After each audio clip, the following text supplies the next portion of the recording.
Hi everyone, welcome back to Corporate Decoder, the place where we decode the world of corporate finance. I've got a juicy little update here that might signal a shift in executive leadership, so stick around to see what that means for ACI Worldwide.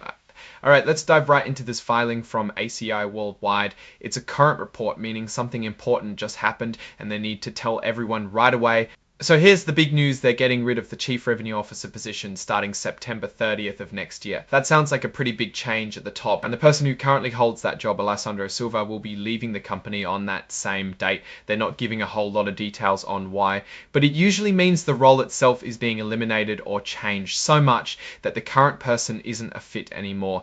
The company is saying that the duties of the Chief Revenue Officer will now be handled by the general managers of their payment, software and biller segments, and also by regional sales leaders. So instead of one big boss for revenue, they're spreading the responsibility around. Now, ACI Worldwide deals in common stock, which is basically what most people think of when they hear company shares, and it's traded on the Nasdaq Global Select Market, which is a pretty big deal. It's a high-profile stock exchange. This filing is stamped with their name and shows they are incorporated in Delaware, a common state for big companies to set up shop. And for the official paperwork, they've included this exhibit that's basically a data file created in a special computer language called XBRL, which helps make financial information consistent and easy for computers to read. The report is signed off by Dennis P. Burns, who is the Executive Vice President and General Counsel. This is pretty standard for these kinds of official filings to have the legal counsel sign off.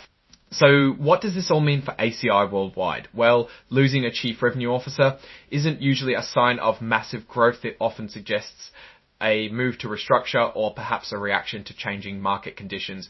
Or maybe the company feels they can manage revenue generation more efficiently by distributing the responsibility instead of having one person solely in charge. Think about it this way: instead of having one person responsible for bringing in all the money, they're looking to several other leaders to pick up the slack. This could be a way to streamline operations, or it could mean they're facing challenges that make the old structure not work as well anymore.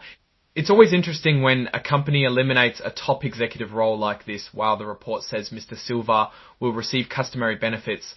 Under their severance policy, the public doesn't get to see the specifics of that package. We can only speculate if it's a generous send-off or a more standard one. From a broader perspective, ACI Worldwide is in the payment software business, which is a pretty dynamic and competitive space. Companies in this sector need to be agile and adapt to new technologies and customer demands. The departure of a key revenue leader might signal a period of strategic reassessment for them. You'd want to look at their recent performance numbers, their market share, and what competitors are doing to get a fuller picture. If their revenues have been lagging or if they're facing intense pressure from rivals, this kind of executive shuffle could be a response to those pressures.